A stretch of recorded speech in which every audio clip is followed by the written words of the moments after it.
എല്ലാ വ്യൂസിനും സ്കൂട്ടർ വേൾഡിന്റെ പുതിയൊരു വീഡിയോയിലേക്ക് സ്വാഗതം. ഇന്നത്തെ വീഡിയോയിൽ 2024 മോഡൽ ജുപ്പിറ്റർ 125 സ്മാർട്ട് കണക്റ്റും 2024 മോഡൽ ഫസീനോ 125 ഹൈബ്രിഡും തമ്മിലുള്ള ഡീറ്റെയിൽ കമ്പാരിസൺ ആണ്. ഈ രണ്ട് സ്കൂട്ടറിലും എന്തൊക്കെ ഫീച്ചേഴ്സ് കിട്ടുന്നുണ്ട്, മൈലേജ് എത്രയാണ്, ഓൺ റോഡ് പ്രൈസ് എത്രയാണ്, അത് കൂടാതെ ഈ രണ്ട് സ്കൂട്ടറിൽ ഏത് സ്കൂട്ടർ എടുക്കുന്നതാണ് എൻ്റെ സബ്സ്ക്രൈബർ ആയ നിങ്ങൾക്ക് ഏറ്റവും മെച്ചം എന്നുള്ള കാര്യം കൂടി ഞാൻ ഈ വീഡിയോന്റെ എൻഡിൽ പറയുന്നുണ്ട്. അപ്പോൾ എന്തായാലും വീഡിയോ സ്കിപ്പ് ചെയ്യാതെ അവസാനം വരെ കാണുക. പുതിയതായിട്ട് നമ്മുടെ വീഡിയോ കാണുന്ന എല്ലാ വ്യൂസും മറക്കാതെ ആ സബ്സ്ക്രൈബ് ബട്ടൺ ഒന്ന് താഴെ പ്രസ് ചെയ്ത് നമ്മുടെ കൂടെ കൂടുക. അപ്പോൾ വേറെ ലാഗ് ഡിലേ കാര്യങ്ങളൊന്നുമില്ല, നമുക്ക് നേരെ വീഡിയോയിലേക്ക് കടക്കാം. ജുപ്പിറ്റർ 125ന്റെ മെറ്റൽ ബോഡിയാണ് ഏറ്റവും അട്രാക്റ്റീവ് ആയിട്ട് വരുന്നത്. അതായത് മറ്റൊരു വണ്ടിയായിട്ട് കോൺടാക്ട് വരുന്ന എല്ലാ പോർഷനും ഫുൾ മെറ്റലായിരിക്കും, ഫൈബർ പോർഷൻ തന്നെ തീരെ വരുന്നില്ല. അതുകൂടാതെ ഇതിൻ്റെ ലൈറ്റ്സ്, അത് LED ലൈറ്റ്സ് ആണ് ഫുള്ള് യൂസ് ചെയ്തിരിക്കുന്നത്. വാഹനത്തിൻ്റെ day time running light, head light കൂടാതെ പൈലറ്റ് ലൈറ്റ്സ് എല്ലാം തന്നെ LED ആണ് യൂസ് ചെയ്തിരിക്കുന്നത്. പിന്നെ മറ്റൊരു ഇമ്പോർട്ടൻ്റ് ആയ കാര്യം എന്ന് വെച്ചാൽ ഇതിൽ ഫുൾ ക്രോമിൻ്റെ ബാഡ്ജിങ് വരുന്നത് ഹെഡ് ലൈറ്റിനും സൈഡ് ഇൻഡിക്കേറ്റേഴ്സിനും എല്ലാം തന്നെ ഫുൾ ഒരു ഒരു ലക്ഷറി ഫീൽ ഇട്ടാണ് ക്രോം ബാഡ്ജിങ് വരുന്നുണ്ട്. നമ്മുടെ വാഹനത്തിൻ്റെ ടയർ വരുന്നത് 12 ഇഞ്ച് ട്യൂബ്ലെസ് ആയിട്ടുള്ള ടയേഴ്സാണ് വണ്ടിക്ക് വരുന്നത്. അതുകൂടാതെ ടെലസ്കോപ്പിക് സസ്പെൻഷൻ ഫ്രണ്ടിൽ വരുന്നുണ്ട്. 12 ഇഞ്ച് ഡയമണ്ട് കട്ട് നല്ല ഭംഗിയുള്ള അലോയ് വീൽസാണ് നമ്മുടെ ജുപ്പിറ്റർ 125ന് കമ്പനി തരുന്നത്. നമ്മുടെ സേഫ്റ്റിക്കായിട്ട് ഫ്രണ്ട് മഡ് ഗാർഡ് മെറ്റലാണ് വരുന്നത്. അതുകൂടാതെ റബ്ബറിൻ്റെ ഒരു ഗാർഡും കൂടെ വരുന്നുണ്ട്. 190 mm ഡിസ്ക് ബ്രേക്കാണ് ഫ്രണ്ടിൽ യൂസ് ചെയ്തിരിക്കുന്നത് നമ്മുടെ സേഫ്റ്റിക്കായിട്ട്. ഫ്രണ്ട് ഗ്രൗണ്ട് ക്ലിയറൻസ് 163 mm ആണ്. അതുകൂടാതെ ടോട്ടൽ വെയിറ്റ് വരുന്നത് 108 കിലോയാണ്. ജുപ്പിറ്റർ 125ൻ്റെ മറ്റൊരു പ്രത്യേകത എന്ന് പറഞ്ഞാൽ ഇതിൻ്റെ ഫ്രണ്ടിലെ ഫുഡ് സ്പേസ് ആണ്. 780 mm ആണ് ഫ്രണ്ട് ഫുഡ് സ്പേസ് വരുന്നത്. 6 അടിക്ക് മേളിൽ പൊക്കമുള്ള ആളിരുന്നാൽ പോലും കാല് ഫ്രണ്ടിൽ മുട്ടില്ല.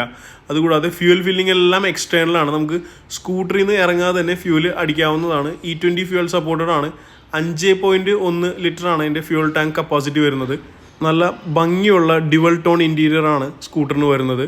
അത് വണ്ടിയുടെ കളറും അതുകൂടാതെ മാറ്റ് ബ്ലാക്ക് കളർ കൂടി മിക്സ് ആയിട്ടുള്ള ഒരു ഡ്യുവൽ ടോൺ ഇൻറ്റീരിയർ ആണ് സ്കൂട്ടറിന് കമ്പനി കൊടുത്തേക്കുന്നത്. വളരെ അട്രാക്റ്റീവ് ആയതും വളരെ ഇൻട്രസ്റ്റിംഗ് ആയിട്ടുള്ള ഒരു ലുക്കാണ് നമുക്ക് തരുന്നത്. അതുകൂടാതെ സ്വിച്ചസിന് ചുറ്റും ഗ്ലോസി ബ്ലാക്ക് ഫിനിഷുള്ള അല്ലെങ്കിൽ പിയാനോ ബ്ലാക്ക് എന്ന് പറയാവുന്ന ഒരു ഫിനിഷിലുള്ള ട്രിംസ് എല്ലാം കൊടുത്തിട്ടുണ്ട്. സ്വിച്ചസിന് ചുറ്റും അതുപോലെ മീറ്ററിന് ചുറ്റും കമ്പനി ഒരു പ്രീമിയം ഫീല് സ്കൂട്ടറിന് കിട്ടാനായിട്ട് വണ്ടിക്ക് കൊടുത്തിട്ടുണ്ട്. കൂടാതെ വോയിസ് കമാൻഡ് സപ്പോർട്ടും വാഹനത്തിന് വരുന്നുണ്ട്.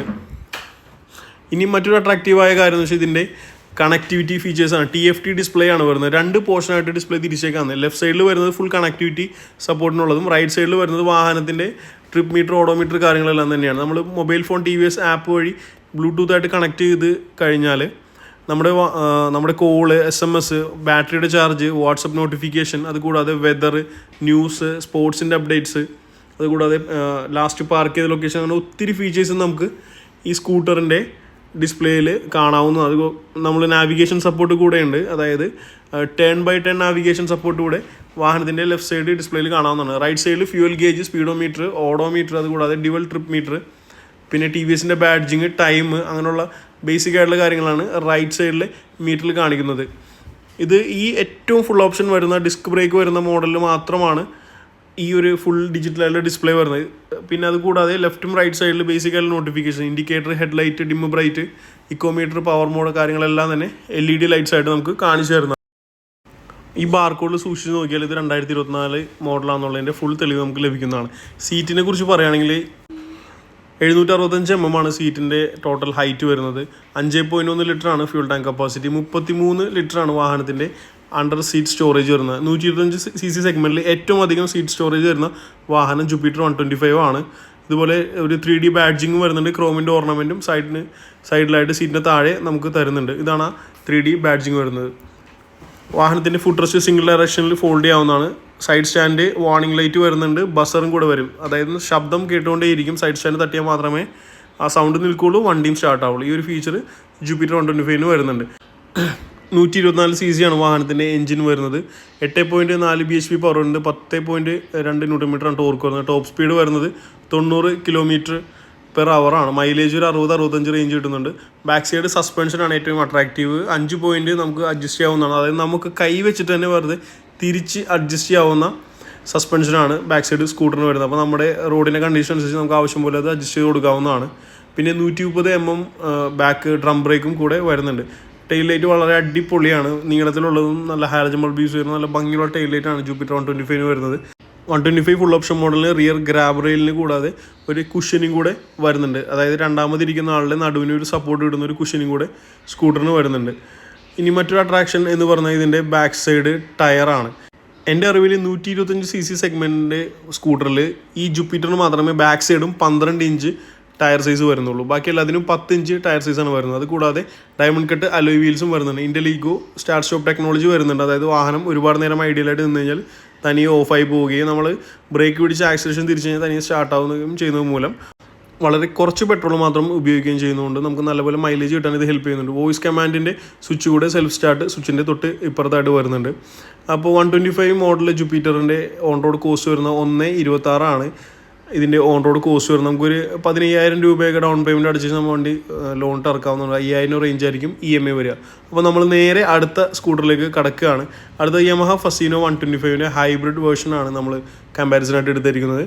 ഈ സ്കൂട്ടറിൻ്റെ പ്രത്യേകത എന്ന് വെച്ചാൽ ഈ സെഗ്മെൻറ്റിൽ 125cc സെഗ്മെൻറ്റിൽ ഏറ്റവും അധികം മൈലേജ് റിപ്പോർട്ട് ചെയ്തിരിക്കുന്ന സ്കൂട്ടറാണ്.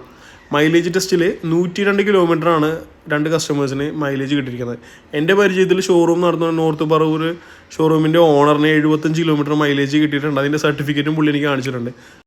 മറ്റൊരു അട്രാക്ഷൻ എന്ന് പറഞ്ഞാൽ ഈ സ്കൂട്ടറിൻ്റെ ഡിസൈനാണ്. ഇത് വളരെ എയറോഡൈനാമിക് ആയിട്ട് വളരെ സിമ്പിളായിട്ട് വന്നാൽ നല്ല ഒരു റിച്ച് ലക്ഷറി ഫീൽ കിട്ടുന്ന ഒരു ഡിസൈനാണ് സ്കൂട്ടറിന് വന്നേക്കുന്നത്. ഫുൾ ഓപ്ഷൻ മോഡലിൻ്റെ മിറർ ക്രോം പ്ലേറ്റഡ് ആയിരിക്കും. അത് കൂടാതെ ഹെഡ്ലൈറ്റിന് ചുറ്റും ഒരു ക്രോമിൻ്റെ ഓർണമെൻറ്റ്സ് വരുന്നുണ്ട്. ഇൻഡിക്കേറ്ററിന് സൈഡിലായിട്ട് ക്രോമിൻ്റെ ഓർണമെൻറ്റ് വരും. വാഹനത്തിൻ്റെ ലൈറ്റ്സ് എല്ലാം തന്നെ അത് ഡേ ടൈം റണ്ണിങ് ലൈറ്റ്സ് ആയിക്കോട്ടെ ഹെഡ്ലൈറ്റ് ആയിക്കോട്ടെ ഫുൾ LED ബൾബുകളാണ് യൂസ് ചെയ്തിരിക്കുന്നത്. ഇൻഡിക്കേറ്റേഴ്സിനെല്ലാം ഹാലജൻ ബൾബാണ് യൂസ് ചെയ്തിരിക്കുന്നത്. ഇതാണ് ഞാൻ പറഞ്ഞ ഇൻഡിക്കേറ്ററിന് ചുറ്റുമുള്ള ക്രോമിൻ്റെ ഓർണമെൻറ്റ്. ഫ്രണ്ട് മഡ് ഗാർഡ് വരുന്നത് ഫുൾ മെറ്റലാണ് വരുന്നത്. പിന്നെ നമ്മുടെ സേഫ്റ്റിക്കായിട്ട് ഫ്രണ്ട് ടെലസ്കോപ്പിക് സസ്പെൻഷൻ വരുന്നുണ്ട്. ഫ്രണ്ട് അലോയ് വീൽസ് ആണ് വരുന്നത്. അത് മാറ്റ് ബ്ലാക്ക് കളറിലുള്ള 6 സ്പോക്കുള്ള അതായത് ലൈറ്റ് സ്പോക്കായുള്ള അലോയ് വീൽസ് ആണ് വരുന്നത്. നല്ല കാണാൻ നല്ല ഭംഗിയുള്ള അലോയ് വീലാണ്. ഫ്രണ്ട് ട്യൂബ്ലെസ് ടൈസ് വരും 12 ഇഞ്ചിലുള്ള. നമ്മുടെ സേഫ്റ്റിക്കായിട്ട് വെന്റിലേറ്റഡ് ഡിസ്ക് ബ്രേക്സും സിംഗിൾ കാലിപ്പറും യൂസ് ചെയ്തിട്ടുള്ള ഡിസ്ക് സപ്പോർട്ട് ഫ്രണ്ടിൽ വരുന്നുണ്ട്. ഇതാണ് ഞാൻ പറഞ്ഞ ഫുൾ മെറ്റലായിട്ടുള്ള മഡ് ഗാർഡ് വരുന്നത്. ഇതാണ് അലോയ് വീലിൻ്റെ ഡിസൈൻ. നല്ല ഭംഗിയുള്ള ഡിസൈനാണ്. ഓട്ടത്തിൽ കാണാൻ നല്ല ഭംഗിയാണ്. മറ്റൊരു അട്രാക്ഷൻ എന്ന് പറഞ്ഞാൽ ഇതിൻ്റെ ഗ്രൗണ്ട് ക്ലിയറൻസ് ആണ്. 145 mm ആണ് ഗ്രൗണ്ട് ക്ലിയറൻസ് വരുന്നത്. ടോട്ടൽ വെയിറ്റ് 99 കിലോഗ്രാമാണ്. ഈ സെഗ്മെൻറ്റിലെ ഏറ്റവും കുറവ് വെയിറ്റ് വരുന്ന സ്കൂട്ടറും ഫസീനോയാണ്. Side stand engine cut off warning കൂടെ സ്കൂട്ടറിൽ വരുന്നുണ്ട്. ഇൻറ്റീരിയറിനെ കുറിച്ച് പറയുകയാണെങ്കിൽ മാറ്റ് ബ്ലാക്ക് കളറിൽ അല്ലെങ്കിൽ ഒരു കാർബൺ ഫൈബർ കോട്ട് ചെയ്ത പോലത്തുള്ളൊരു ഇൻറ്റീരിയറാണ് ഫസീനോ ഹൈബ്രിഡ് മോഡലിന് വരുന്നത്. അസിസ്റ്റീവ് സ്റ്റാർട്ട് സ്റ്റോപ്പ് സ്വിച്ചിൻ്റെ സപ്പോർട്ട് കൂടെ സ്കൂട്ടറിന് വരുന്നുണ്ട്. അതുകൂടാതെ ഹെഡ്ലൈറ്റ് സെൽഫ് സ്റ്റാർട്ട് ഇത്രയുമാണ് വളർത്തിയ സൈഡിൽ വരുന്നത്. ഫുൾ ഡിജിറ്റൽ മീറ്ററാണ് സ്കൂട്ടറിന് വരുന്നത്. യമഹ കണക്റ്റ് ആപ്പായിട്ട് കണക്ട് ചെയ്താൽ നമുക്ക് കോള് SMS വാട്സപ്പിൻ്റെ നോട്ടിഫിക്കേഷൻ അതുകൂടാതെ ബാറ്ററി ചാർജ് എല്ലാം കാണിക്കുന്നുണ്ട്. പിന്നെ അഡീഷണൽ ആയിട്ട് 2 ട്രിപ്പ് മീറ്റർ വരുന്നുണ്ട്. റേഞ്ച് അതായത് ഉള്ള ഫ്യൂൽ വെച്ചിട്ട് എത്ര കിലോമീറ്റർ സ്കൂട്ടർ ഇനി ഓടും എന്ന് കാണിക്കുന്നുണ്ട്. ലാസ്റ്റ് റണ്ണിൽ എത്ര മൈലേജ് കിട്ടി എന്നും നമുക്കിതിൻ്റെ ആ ബട്ടൺ ഞെക്കി കഴിഞ്ഞാൽ കാണിക്കുന്നുണ്ട്. പിന്നെ ബേസിക് ആയിട്ടുള്ള സ്പീഡോമീറ്റർ അതുപോലെ തന്നെ ഫ്യൂൽ ഗേജ് എല്ലാം തന്നെ ഡിജിറ്റലായിട്ട് കാണാം. പിന്നെ നോട്ടിഫിക്കേഷനെ കുറിച്ച് പറയുകയാണെങ്കിൽ ഡിമ്മ് ബ്രൈറ്റ് ഇൻഡിക്കേറ്റർ അതുകൂടാതെ ഹെഡ്ലൈറ്റ് എഞ്ചിൻ മാൽ ഫങ്ഷൻ ഫ്യൂൽ പമ്പ് മാൽ ഫങ്ഷൻ എല്ലാം തന്നെ ലൈറ്റ്സ് ആയിട്ട് 2 സൈഡിൽ മിററിൻ്റെ 2 സൈഡിൽ നമുക്ക് കാണിച്ചു തരുന്നതാണ്. മറ്റൊരു അട്രാക്ഷൻ എന്ന് പറഞ്ഞാൽ ഈ സ്കൂട്ടറിൻ്റെ ഹൈറ്റാണ്. അതായത് ഒരു 5 അടിക്ക് മേളിലേക്ക് പൊക്കമുള്ള ചേച്ചിമാർക്കും പെൺകുട്ടികൾക്കും സുഖമായിട്ട് കാലെത്തുന്ന രീതിയിലുള്ള ഡിസൈനാണ് സ്കൂട്ടറിന് വരുന്നത്. സീറ്റ് ഹൈറ്റ് ഏകദേശം 780 mm ആണ്. അണ്ടർ സീറ്റ് സ്റ്റോറേജ് 21 ലിറ്ററാണ് വരുന്നത്. Fuel tank capacity 5.2 ലിറ്ററാണ്. നമ്മൾ വണ്ടിയിൽ നിന്ന് ഇറങ്ങിയാൽ മാത്രമേ ഫ്യൂൽ അടിക്കാൻ പാടുള്ളൂ. കാരണം സീറ്റിന് താഴെയാണ് ഫ്യൂൽ ടാങ്ക് വരുന്നത്. ക്രോമിൻ്റെ ഓർണമെൻറ്റ്സ് സീറ്റിന് താഴെയും നല്ല വലിപ്പത്തിലും നല്ല ഭംഗിയിലും കൊടുത്തിട്ടുണ്ട്. അത് അതിൻ്റെ ഒരു പ്രീമിയം ലുക്കിന് ഹെൽപ്പ് ചെയ്യുന്നതാണ്. വാഹനത്തിൻ്റെ എഞ്ചിൻ വരുന്നത് 125cc ഹൈബ്രിഡ് ടെക്നോളജി യൂസ് ചെയ്തിട്ടുള്ള ഫ്യൂൽ ഇഞ്ചക്ഷൻ സപ്പോർട്ടുള്ള എഞ്ചിനാണ്. 8.2 bhp പവർ വരുന്നുണ്ട്. ടോപ്പ് സ്പീഡ് 91 കിലോമീറ്ററാണ്. ബാക്ക് സൈഡ് സസ്പെൻഷനെ കുറിച്ച് പറയുകയാണെങ്കിൽ സ്പ്രിംഗ് ലോഡറാണ്, പക്ഷേ അത് ഫിക്സഡ് ആണ്. സിംഗിൾ ഡയറക്ഷനിൽ ഫോൾഡ് ചെയ്യാനുള്ള ഫുഡ് റെസ്റ്റ് വരും. Side stand engine cut off ഫീച്ചറും സ്കൂട്ടറിന് വരുന്നുണ്ട്. ബാക്ക് സൈഡ് ടെയിൽ ലാമ്പാണ് ഏറ്റവും അട്രാക്ഷൻ. നല്ല V ഷേപ്പിലുള്ള നല്ല ഭംഗിയുള്ള ഹാലജൻ ബൾബ് യൂസ് ചെയ്തിട്ടുള്ള ടെയിൽ ലൈറ്റ്സ് ആണ് ഫസീനോയ്ക്ക് വരുന്നത്. എനിക്ക് ഏറ്റവും ഇഷ്ടമുള്ളൊരു കാര്യം കൂടിയാണത്. സ്കൂട്ടറിൻ്റെ മറ്റൊരു പ്രത്യേകത എന്ന് വെച്ചാൽ ഇതിൻ്റെ ബാക്ക് മഡ് ഗാർഡാണ്. ഹാർഡ് ഫൈബറിൽ യൂസ് ചെയ്തിട്ടുള്ള മാറ്റ് ബ്ലാക്ക് കളറുള്ള റിയർ മഡ് ഗാർഡ് വിത്ത് റിഫ്ലക്ടറാണ് ബാക്കിൽ നിന്ന് വരുന്നത്. വാഹനത്തിൻ്റെ ടയറിനെ കുറിച്ച് പറയുകയാണെങ്കിൽ 10 ഇഞ്ച് ടയറാണ് വരുന്നത്. അത് ട്യൂബ്ലെസ് തന്നെയാണ്. 10 ഇഞ്ച് അലോയ് വീൽസ് വരും. 130 mm ഉള്ള ഡ്രം ബ്രേക്ക് വരുന്നുണ്ട്. പക്ഷേ കോമ്പി ബ്രേക്ക് സപ്പോർട്ട് വരുന്നുണ്ട്. അതായത് ഫ്രണ്ടിലും ബാക്കിലും ബ്രേക്കിൽ ഏത് പിടിച്ചാലും ഓപ്പോസിറ്റ് സൈഡിൽ ബ്രേക്ക് കിട്ടും. അപ്പോൾ നമുക്ക് പക്കയായിട്ട് വണ്ടി സ്റ്റോപ്പ് ചെയ്യാനായിട്ട് ഹെൽപ്പ് ചെയ്യും. 1.19 ഓൺ റോഡ് കോസ്റ്റ് വരുന്നത്. ഈ പറഞ്ഞ പോലെ ഒരു 15,000 അടച്ചാൽ വണ്ടി ഇറക്കാം. 5,000 റേഞ്ച് ആയിരിക്കും EMI വരിക. അപ്പോൾ 2 സ്കൂട്ടറിൻ്റെ വീഡിയോയും നിങ്ങൾ കണ്ടിട്ടുണ്ടെന്ന് വിശ്വസിക്കുന്നു. ഇപ്പോൾ ഇതിന് സർവീസിനെ കുറിച്ച് പറയുകയാണെങ്കിൽ ഫസീനോ ആയാലും ജുപ്പിറ്റർ ആയാലും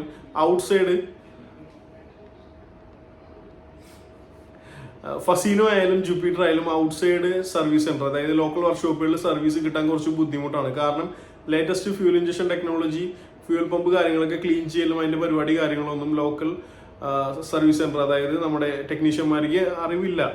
പ്രായമായ ചേട്ടന്മാരൊന്നും അതിനെക്കുറിച്ച് തുനിയുന്നില്ല, അതേക്കുറിച്ച് അറിയാനായിട്ട് അവർ അവർ ശ്രമിക്കുന്നു പോലുമില്ല. അപ്പോൾ സർവീസിന്റെ കാര്യത്തിൽ നിങ്ങൾ എന്തായാലും ഷോറൂമിൽ തന്നെ സർവീസ് ചെയ്യേണ്ടി വരും. ഇനിയിപ്പോൾ സ്പെയർ പാർട്സിന്റെ കോസ്റ്റ്, സർവീസ് കോസ്റ്റ് എല്ലാം തന്നെ രണ്ടും ഫസീനോ ആയാലും ജുപ്പിറ്റർ ആയാലും സെയിം ടു സെയിം ആണ്. പിന്നെ ഫീച്ചർ വൈസ് പറയുമ്പോൾ ഇപ്പോൾ 1,16 ഫസീനോന് കോസ്റ്റ് വരിക, 1,26 ജുപ്പിറ്ററിന് കോസ്റ്റ് വരും. ഒരു 10,000 രൂപ കൂടുതൽ മുടക്കിയാൽ നിങ്ങൾക്ക് ജുപ്പിറ്ററിൽ കുറച്ച് ഫീച്ചേഴ്സ് അഡീഷണൽ കിട്ടുന്നുണ്ട്. ഞാൻ അതൊന്ന് ജസ്റ്റ് ബ്രീഫായിട്ട് ലാസ്റ്റ് പറഞ്ഞുതരാം. ബാക്ക് സൈഡ് കൂടെ 12 inch diamond cut alloy wheels വരും, വലിപ്പമുള്ള 12 ഇഞ്ച് ടയർ വരുന്നുണ്ട്. പിന്നെ അത് കൂടാതെ ക്രോമിന്റെ ഓർണമെന്റ്സ് വരും, USB ചാർജിങ്ങിനുള്ള ഓപ്ഷൻ, USB പോർട്ട് വരും, അതിന് താഴെ ഗ്ലോ ബോക്സ് വരുന്നുണ്ട്. ഫ്രണ്ട് വലിപ്പമുള്ള ഡ്യുവൽ ആയിട്ടുള്ള ഫുൾ TFT ഡിസ്പ്ലേ വരുന്നുണ്ട്. അതിന് ഒരുപാട് കണക്ടിവിറ്റി ഫീച്ചേഴ്സ് ഉണ്ട്, നാവിഗേഷൻ, മൊബൈലിന്റെ നോട്ടിഫിക്കേഷൻസ്, അതുപോലെ തന്നെ റേഞ്ച്, അങ്ങനെ ഒത്തിരി കണക്ടിവിറ്റിയായിട്ട് ബന്ധപ്പെട്ട കൂടുതൽ കാര്യങ്ങൾ ജുപ്പിറ്റർ 125 കൂടുതൽ. അപ്പോൾ നിങ്ങൾ കുറച്ചുകൂടി ടെക്നിക്കലായിട്ട് ഇഷ്ടപ്പെടുന്ന ആളാണ്, ഫുള്ളി കണക്റ്റഡ് ആയിട്ട് ഉദ്ദേശിക്കുന്ന ഒരാളാണെങ്കിൽ നമുക്ക് 10,000 രൂപ കൊടുത്ത് ജുപ്പിറ്റർ 125 എടുക്കുന്നതിൽ യാതൊരു തെറ്റുമില്ല. അതുപോലെ തന്നെ ബിൽഡ് ക്വാളിറ്റി കാര്യങ്ങളെല്ലാം അസാധ്യ ക്വാളിറ്റിയാണ് TVSന്റെ, അതൊരു യാതൊരു കോംപ്രമൈസും ഒരു ജുപ്പിറ്ററിൽ വരുത്തിയിട്ടില്ല.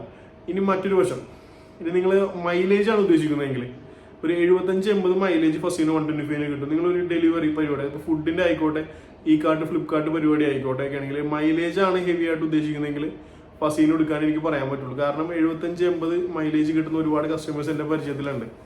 അപ്പോൾ ഇതിൽ ഏത് സ്കൂട്ടറാണ് വേണ്ടതെന്ന് നിങ്ങളുടെ ആവശ്യം അനുസരിച്ച് ഡിസൈഡ് ചെയ്യുക.